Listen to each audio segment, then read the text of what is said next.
বিজ্ঞাপন বিরতির পর আবারও স্বাগত। এখন খবর বিস্তারিত। রাজ্য সরকারের বিভিন্ন বিষয়ে অভিযোগ এনে রাজ্যপাল পদ্মনাভ বালাকৃষ্ণ আচার্যের সঙ্গে এক প্রতিনিধিমূলক সাক্ষাৎ করেন প্রদেশ তৃণমূল কংগ্রেসের রাজ্য নেতৃত্বরা। প্রতিনিধি দলে উপস্থিত ছিলেন দলের চেয়ারম্যান রতন চক্রবর্তী সহ অন্যান্য নেতৃত্বরা।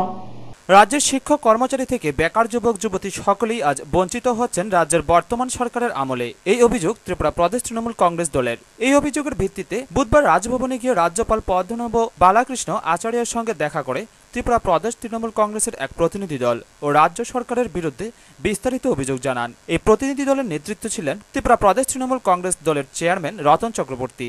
রাজ্যপালের সঙ্গে দেখা করে রাজভবন থেকে বেরিয়ে এসে রতনবাবু সাংবাদিকদের জানান, রাজ্যপাল তাদের কথাগুলি গভীর মনোযোগের সঙ্গে শুনেছেন ও তাদেরকে আশ্বস্ত করেছেন যে তিনি বিষয়গুলি গুরুত্বের সঙ্গে দেখবেন।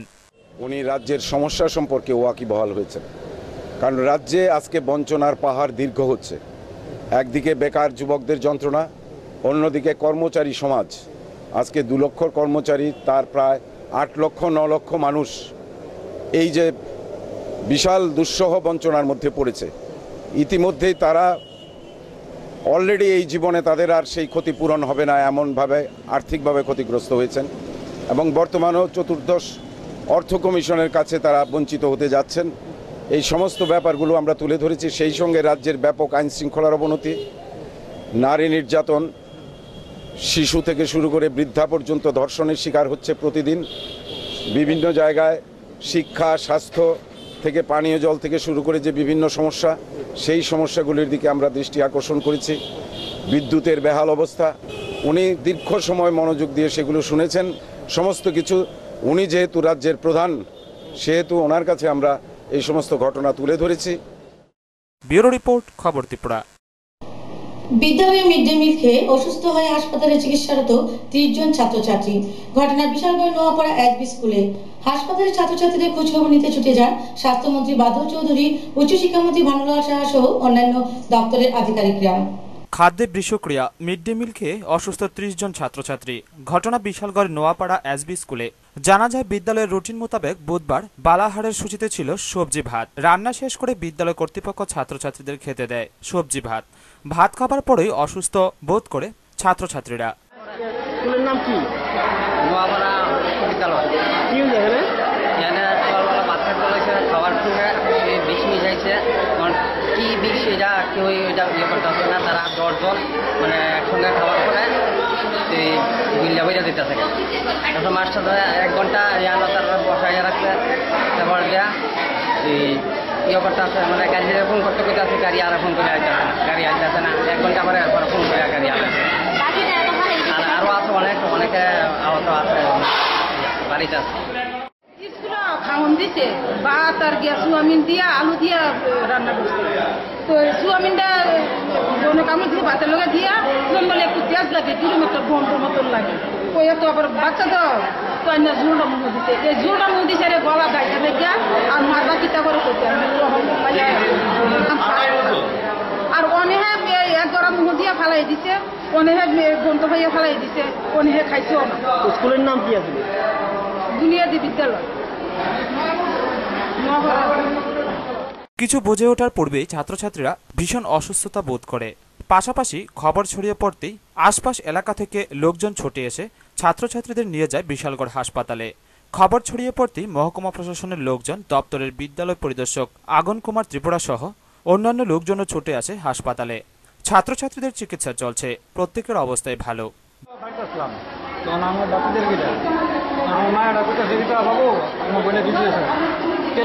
খিচুড়ি সবজি খাওয়ানো করতে এরপর আমরা মোট কজন ছাত্র এই অবস্থা হয়েছে? হ্যাঁ, মোট কজন ছাত্র? কত এখন করেন আমার ন্যূনতম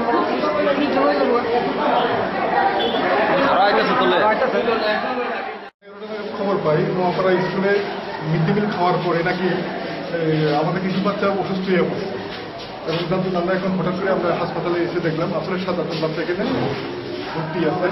তাদের সাথে আমরা কোথাও বললাম, তারা বললো যে হ্যাঁ, খিচুড়ি খাওয়ার পরে ঘুমের উদ্বেগ শুরু হয়ে গেছে। তারপরে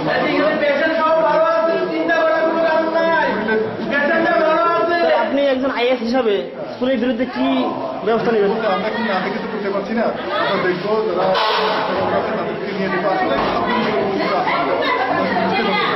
ওখানে স্কুলে যাইনি, এখন আমি স্কুলে গেছি। ওই এরিয়াতে যত ছেলে মেয়ে থাকে এই ধরনের সত্যিকে আমরা আবার নিজেরা গাড়িতে আমরা হাসপাতালে নিয়ে আসবো, এটাই আমরা চিন্তা করি। জানা যায় রান্না করার খাবারে বিষক্রিয়া সৃষ্টি হয়েছে, যার ফলে খাবার খেয়ে অসুস্থ হয়ে পড়ে ছাত্রছাত্রীরা। 9 জন আছে, 9 জনের অবস্থা যেরকম আগে ছিল এর থেকে অনেক ভালো। দুশ্চিন্তা করার মতো এখন পর্যন্ত কোনো কারণ নাই। আমরা তারা রাখুন, আমরা দেখুন, আর কোনো অসুবিধা হয়নি, এখন পর্যন্ত ভালো আছে। প্রশাসন ও দপ্তর সূত্রে জানা যায় ঘটনার তদন্ত চলছে। কিভাবে খাদ্যের বিষক্রিয়া সৃষ্টি তাও জানা যাবে সময়ের অপেক্ষা শুধুমাত্র। এদিকে অসুস্থ ছাত্রছাত্রীদের দেখতে বিশালগড় হাসপাতালে ছুটে আসেন স্বাস্থ্যমন্ত্রী বাদল চৌধুরী। তিনি ঘটনা তদন্ত করে বের করার নির্দেশ দেয়। ছাত্রছাত্রীদের চিকিৎসার ব্যয়ভার বহন করবে সরকার। আমাদের এডুকেশন ডাইরেক্টর সবাই আছে, তারা আলোচনা করে এটা সম্পর্কে তারা কি করবেন এটা তারা ঠিক করবেন। আর খাওয়ার যেটা সেটা তো আপনার নিজেরাও যারা স্কুলে মাস্টার যারা ছিলেন খুব সতর্ক ছিলেন, এবং পুলিশ টুলিশ সাহায্য করে। কাজ হচ্ছে চিকিৎসার জন্য যাই দরকার হয় আমরা সরকার থেকে আমরা সমস্ত চিকিৎসার দায়িত্ব হবে। আমি শেষ পর্যন্ত এখানে ডাক্তারবাবু যারা ছিলেন হাসপাতাল তাদের সঙ্গে তারা সবাই হচ্ছে বিপদ মুক্ত। এখানে যা ভর্তি হয়েছে তাদের ক্ষেত্রে কোনো রকমের কোনো বিপদ নেই। হাসপাতালে ছুটে আসে যুব কংগ্রেস সভাপতি সুশান্ত চৌধুরী, ভিকি প্রসাদ, অভিজিৎ দেব সহ অন্যান্যরা। আসেন উচ্চশিক্ষামন্ত্রী ভানুলাল সাহাও। যা শুনতে পেলাম যে কোয়ালিটি অফ ফুড, খাদ্যের যে গুণগত মান সেটা অত্যন্ত নিম্নমানের ছিল, এবং প্রতিদিনই এখানে অভিভাবকদের সঙ্গে কথা বলে যা জানলাম আমরা, প্রতিদিন পচা ডিম, নষ্ট খাবারের মধ্যে বিভিন্ন বিষাক্ত জিনিস পড়ে থাকে। বাচ্চারা যখন সে খাওয়ার নিয়ে কথা বলে গুণগত মান নিয়ে, তখন শিক্ষকদের পক্ষ থেকে বলা হয় যে এটা তোমাদের বাড়ি ঘর নয়, মানে পয়সা মুক্ত দেওয়া হচ্ছে, তোমরা যদি খাও, বিনা পয়সায় খাবার দেওয়া হচ্ছে, তোমরা যদি খাও খেতে পারো, নতুবা বাড়ি চলে যাও। এটা ঘটার যখন বাচ্চা শিশুরা খাদ্য খেয়ে তারা যখন মাথা ঘুরিয়ে পড়ছিল মাটির মধ্যে, ভমিটিং টেন্ডেন্সি হচ্ছিল, তখন শিক্ষকরা নাকি হাসছিলেন, বলছে তোরা কি সত্যি সত্যি নাটক করছিস, আসলে তোদের শরীর খারাপ হয়েছে। এবং তার পরবর্তী সময়ে প্রায় 1 ঘন্টা মাটির ফ্লোরে তাদেরকে স্কুলের ফ্লোরে ফেলে রাখা হয়েছে। সেখানে স্কুলের তরফ থেকে কোনো ধরনের ব্যবস্থা সেখানে নেওয়া হয়নি তাদেরকে হসপিটালাইজ করার জন্য। পরবর্তী সময়ে অভিভাবকরা জেনে দৌড়ে গিয়ে সেখানে হসপিটালে আনা হয়েছে, এবং আপনারা দেখতে পাচ্ছেন যে হসপিটালে বিভিন্ন জায়গায় 48খানা ছাত্র মেঝেতে পড়ে রয়েছে। মহকুমা শাসকের পক্ষ থেকে প্রত্যেক পরিবারকে 2000 টাকা করে আর্থিক সহায়তা ঘোষণা করা হয়। ব্যুরো রিপোর্ট, খবর ত্রিপুরা। বিদেশের মাটিতে কাজ করতে গিয়ে জেলের মধ্যে আত্মহত্যা করল সোনামুড়া থানার অন্তর্গত সোনাপুর গ্রামের যুবক আব্দুল সত্তার। তার মৃত্যুর খবরে শোকাহত গোটা এলাকা। আব্দুল সত্তারের মৃতদেহ তার বাড়িতে নিয়ে আসার ব্যবস্থা করার জন্য আজই জানিয়েছেন তার পরিবার। বিদেশের মাটিতে কাজ করতে গিয়ে জেলের মধ্যে আত্মহত্যা করল এক ভারতীয় যুবক। জানা যায় সোনামুড়া থানাধীন সোনাপুর গ্রামের আব্দুল মজিদের পুত্র আব্দুল সত্তার গত 3 বছর পূর্বে কাজের উদ্দেশ্যে বাড়ি দেয় সৌদি আরবে। এরই মধ্যে গত 10 মাস পূর্বে সে বাড়ি থেকে ছুটি কাটিয়ে পুনরায় সৌদি আরবে তার কর্মস্থলে যোগ দেয়। সৌদি আরবের একটি সূত্রে জানা যায় একটি দুর্ঘটনায় সে দেশের একটি শিশুকে বাঁচাতে গিয়ে বাধে বিপত্তি। কারণ সৌদি আরবের আইন অনুসারে রক্তাক্ত কাউকে পুলিশ ছাড়া প্রথমে কেউ স্পর্শ করতে পারে না। আর আব্দুল সত্তার মানবিকতার কারণে ওই রক্তাক্ত শিশুকে কোলে তুলে নেয়, আর এতেই ওই শিশুর পিতা তাকে মারধর করতে থাকে বলে জানায় সূত্রটি। পরে আব্দুল সত্তারকে মার খাওয়া থেকে বাঁচাতে আসে সৌদি আরবের আব্দুল সত্তারের মালিক, এবং পরে ওই 2 সৌদি আরবের বাসিন্দার মধ্যে হয় হাতাহাতি। পরে পুলিশ এসে আব্দুল সত্তারকে আটক করে নিয়ে যায় এবং তার জেলও হয়। কিন্তু তার সাজা শেষ হওয়ার মাত্র কয়েকদিন পূর্বে গত রবিবার সে জেলের মধ্যেই গলায় গামছা দিয়ে আত্মহত্যা করে বলে জানা যায়। আর তার মৃত্যুর খবর তার বাড়িতে আসে মঙ্গলবার। আর তার মৃত্যুর খবর ছড়িয়ে পড়তেই কান্নায় ভেঙে পড়ে তার মা, বাবা, স্ত্রী সহ তার আত্মীয় পরিজনরা। মৃত আব্দুল সত্তারের 4টি সন্তান রয়েছে, যার মধ্যে 5 মাসের একটি শিশু রয়েছে। তার পারিবারিক আর্থিক অবস্থাও খুব দুর্বল। তবে সৌদি আরব সূত্রে তার মৃত্যু আত্মহত্যা বলে জানা গেলেও তা একেবারে মানতে নারাজ তার পরিবার সহ আত্মীয় পরিজনরা, কারণ তার সাজা প্রায় শেষ। আর এ সময় আব্দুল সত্তারের আত্মহত্যার কোনো কারণে খুঁজে পাচ্ছেন না তার আত্মীয় পরিজনরা। তার বাবা আব্দুল মজিদ জানান, আমরা খবর পাইছি, আমরা এখান থেকে মিস কল দিছি, মিস কল দেওয়াতে এরপরে এখান থেকে ফোন করছে, ফোন করছে কুলবাড়ির একজন সত্যপুরীর নাম, ও একসাথে থাকে। তারপরে ফোন করছে, কইছে সত্য ধরা হচ্ছে। তারপরে মারা যাওয়ার খবর হয়েছি। এই আমার হেলমুত আছেন বলে একটা ছেলে আছে, ও ফোন করছে, কইছে সত্য মারা গেছে। এটা শেষ খবর, মারা গেছে। কিভাবে মারা গেছে? কিভাবে মারা গেছে এটা কিন্তু জানি না। আমরা খবর লইছি, তারা যাইতে দেয় না। না, আপনার লাগে আমরা কালকে খবর হয়েছি। কেউ আপনার মারা গেছে, কইছে রবিবারে মারা গেছে। তার মা জানান, আমার ভাই হুতমত আছেন, কইছে সত্তর ভাইয়া মারা গেছে। তার ভাইয়ের কাছে ফোন করছে, তার ভাইয়া ইয়ারে কইছে এখানে সত্তর মারা গেছে। কোন কবিলে বলে কইছে সত্তর মারা গেছে। মোতাজেনে গেছে, যাইতো ভাইয়েরে আইসে দেখে না, কইছে কোন ফ্রিজের ঘরের বলে রাখিয়েছে। কিভাবে মস্তে যায় এই খবর আমরা পাই না। মোতাসেনে কইছে আমার কাছে, মোতাসেনের ভাইয়ে মাসুম বিল্লালে কইছে রবিবারে মারা গেছে বলে কইছে। আমরা কালকে কি মঙ্গলবারে খাইছি। এদিকে তার মৃত্যুর খবর মেনে নিতে পারছেন না তার স্ত্রী রেহনা খাতুন। এখন আব্দুল সত্তারের পরিবারের একটাই দাবি, তার মৃতদেহটি যেন তার বাড়িতে নিয়ে আসার ব্যবস্থা করেন সরকার। আব্দুল সত্তারের এক আত্মীয় জানান, মনে হয় 2005 সালে মনে গেছিল। তারপরে যাওয়ার পরে 4 বছর পরে বাড়িতে আইছে। আসার পরে আবার গেছে যে প্রায় 10 মাস হয়ে গেছে। যাওয়ার পরে যা এনে কিছু হতো এই দেশের যে কোনো একটা কারণে এই দেশের সরকার তাদের জেলে দিছিল। জেলে দেওয়ার পরে তাদের সাজা কিন্তু শেষ সময় আসলে ঘটনা কী হয়েছে জানি না, যদিও রবিবার দিন যে খবর, রবিবার দিন হে মারা গেছে। তারা বাড়িতে খবর দিছে যে আরেকজনের লোক আছে আমরা এদিকে হে কইছে যে হে মারা গেছে।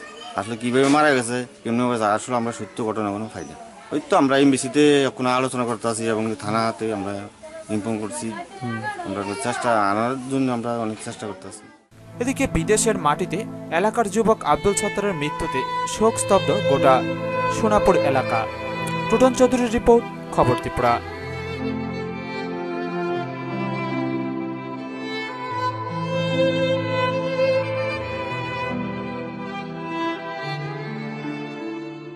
আবার নিয়ে নিচ্ছি ছোট্ট একটি বিজ্ঞাপন বিরতি, সঙ্গে থাকুন।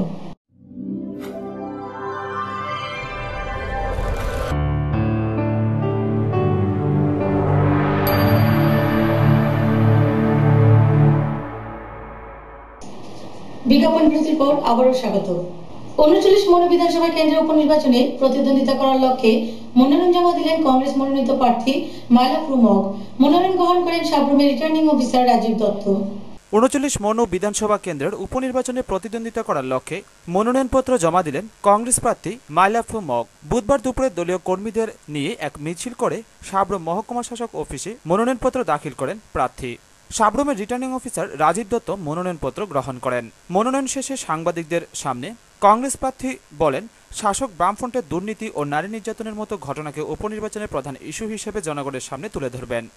যেটা কংগ্রেসকে বর্জুয়া দল বলতো সব সময়, আজকে আমরা দেখেছি যে সিপিএম বলতো নিজেরা আমরা গরিব মেহনতি মানুষের দল। আজকে গরিব মেহনতি মানুষের দল যারা দীর্ঘদিন ধরে রাজনীতি করছেন, ওদেরকে প্রার্থী না করিয়ে একজন অফিসার, উনি আমরা বলতে পারি আমলা, ওদের মতো আমলাদেরকে প্রার্থী বানিয়ে ওরা নিজেরাই বর্জুয়া হয়ে গেছে। সেটা আমাদের ইলেকশনে আমরা ইস্যু তৈরি করব।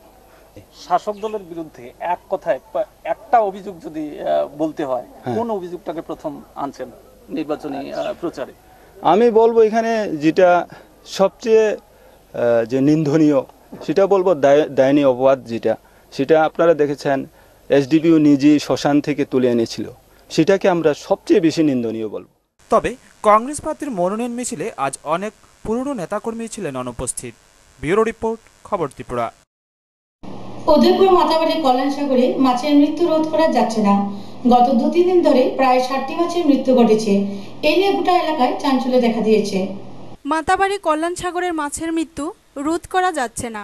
গত কিছুদিন ধরে বেশ কয়েকটি মাছের মৃতদেহ জলের উপর ভেসে উঠেছে। গত 2-3 দিনে প্রায় 60টি মাছের মৃত্যু ঘটেছে মাতাবাড়ি কল্যাণ সাগরের। চিন্তিত গোটা মহল।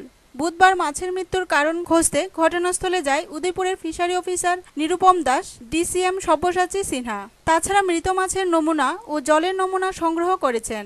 এগুলিকে পরীক্ষার জন্য পাঠানো হচ্ছে লেম্বুছড়ার ফিশারি কলেজে। প্রাথমিকভাবে মাছের মৃত্যুর প্রতিরোধের জন্য বুধবারই কল্যাণ সাগরে চুন ও ন্যাচারাল জিওলাইট দেওয়ার ব্যবস্থা নেওয়া হয়েছে। কল্যাণ সাগরের ঐতিহ্য মাছ ও কচ্ছপ, প্রতিদিন তা দেখতে বহু পুণ্যার্থীর ভিড় জমে। এইভাবে হঠাৎ মাছের মৃত্যুতে উদ্বিগ্ন সব মহল। তবে এইভাবে মাছের মৃত্যুর জন্য সাধারণ মানুষ দায়ী করেছেন মৎস্য দপ্তরকে। গত দেওয়ালের পর এই জলে আর কোনো চুন ও ন্যাচারাল জিওলাইট অন্য কোনো প্রতিষেধক দেওয়া হয়নি, যার কারণেই এই অবস্থা। গতকালকে তো গেছে 20 বা 21 গতকালকে গেছে, আজকে 35-এর উপরে পর্যন্ত অ্যাকচুয়াল কাউন্টিংটা করতে পারতাছি না। 35 উপরে আবার মাছ এখনো গাবাইতে আছে, আরো মরার সম্ভাবনা আছে। তারপরে আমি ঊর্ধ্বতন কর্তৃপক্ষরা জানাইছি, এসডিএম এবং ডিসি সহ আইসে, ফিশারি দপ্তরের লগে আলাপ করছে। ফিশারি দপ্তর সম্ভবত তারা কিছুক্ষণের মধ্যে ব্যবস্থা নিব, প্রতিরোধ বা প্রতিষেধক ব্যবস্থা নিতে আছে। সোন বা পটাশিয়াম যা কিছু দেয়, এটা তো মেডিসিন সম্বন্ধে আমার জানা নাই, কি দিলে এটা প্রতিরোধ করব। ডিসিএম সব্যসাচী সিনহা জানান, পরশুদিন থেকে চলছে মাছের মৃত্যু। তো আমরা এসছি, কৃষকের সঙ্গে কথা বললাম, আপনারা ছিলেন এখানে। তো যাই হোক, ওরা এখন চুন দেবে, আজকে চুন দিয়ে টেম্পোরারি একটা সলিউশন করবে। আর আমি এখন গিয়ে আমি রিপোর্টটা বানিয়ে পাঠাবো ডিএমের কাছে। ডিএম তো কম্পিটেন্ট অথরিটি ফিশারি ডিপার্টমেন্টের সঙ্গে কথা বলে যেটা অ্যাকশন নেওয়ার অ্যাজ আর্লি অ্যাজ পসিবল, যেন মাছের ফার্দার ডেথ এটা বন্ধ করা যায়। তবে বুধবারও বেশ কিছু মাছকে দেখা যায় জলের উপর গাবাতে। তাতে আরও মাছের মৃত্যুর সম্ভাবনা আছে। এখন দেখার পরিস্থিতি কোন দিকে যায়। ব্যুরো রিপোর্ট, খবর ত্রিপুরা। 11 থেকে 18 বছর বয়সী কিশোরীদের যৌবনে আগত বিভিন্ন সমস্যাগুলি থেকে পরিত্রাণ পেতে লাইফ স্কিল এডুকেশন চালু করেছে ভারত সরকার। আইসিডিএস সালেমা দপ্তরের উদ্যোগে লাইফ স্কিল এডুকেশনের মাধ্যমে কমলপুর 6টি স্থানে শিবির করা হয়। 11 থেকে 18 বছর বয়সী কিশোরীদের যৌবনে বিভিন্ন ধরনের শারীরিক সমস্যা দেখা দিতে পারে। এই সমস্যা থেকে পরিত্রাণ পেতে লাইফ স্কিল এডুকেশন একটি গুরুত্বপূর্ণ হাতিয়ার। এই শিক্ষা গ্রহণের মাধ্যমে কিশোরীরা তাদের শারীরিক গঠন সহ প্রাক-প্রাথমিক শারীরিক সমস্যাগুলি সহজেই অনুভব করতে পারবে এবং তা প্রাথমিকভাবে প্রতিকার নিজেরাই করতে পারবে। কিশোরীদের স্বার্থে ভারত সরকার লাইফ স্কিল এডুকেশন চালু করেছে বহু পূর্বে।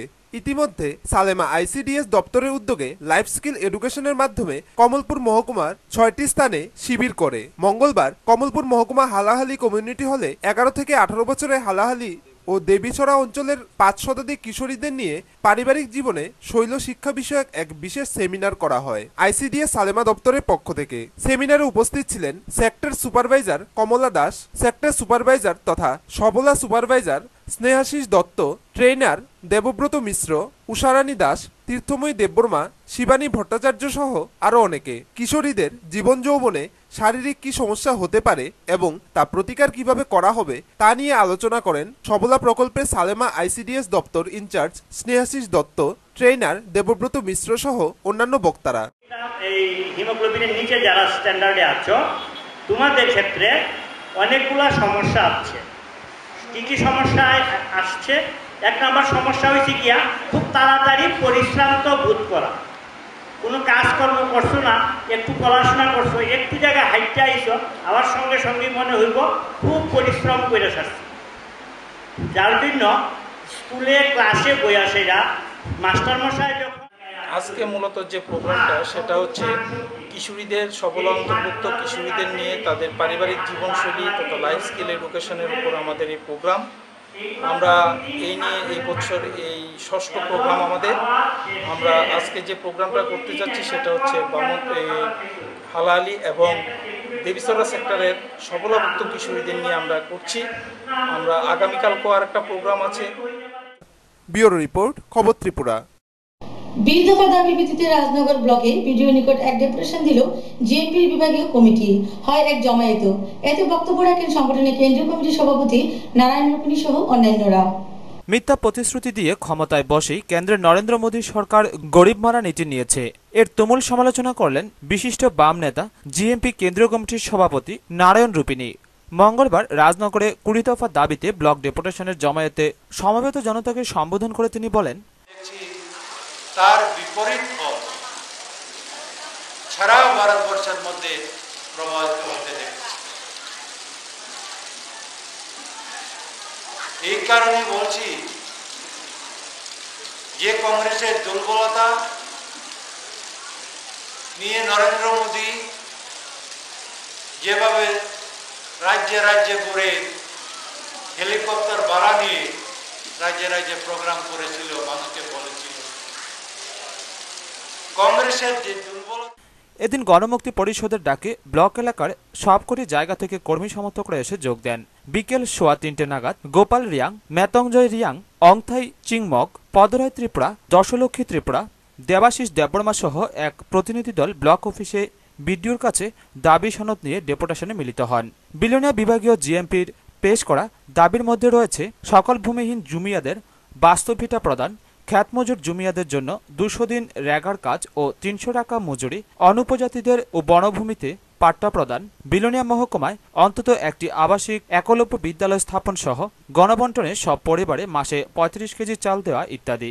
জমায়েতে বক্তব্য পেশ করেন জিএমপি কেন্দ্রীয় কমিটির সদস্য রমণী দেববর্মা, ছিলেন গোপাল রিয়াং, ভজন দাস, সুরেশ ভিল, ধীরেন্দ্র কুমার দাস, প্রফুল্ল পাল সহ অন্যান্য নেতারাও। স্থানীয় কালীবাড়ি সেরে জমায়েতের আগে একটি বড়সড় মিছিল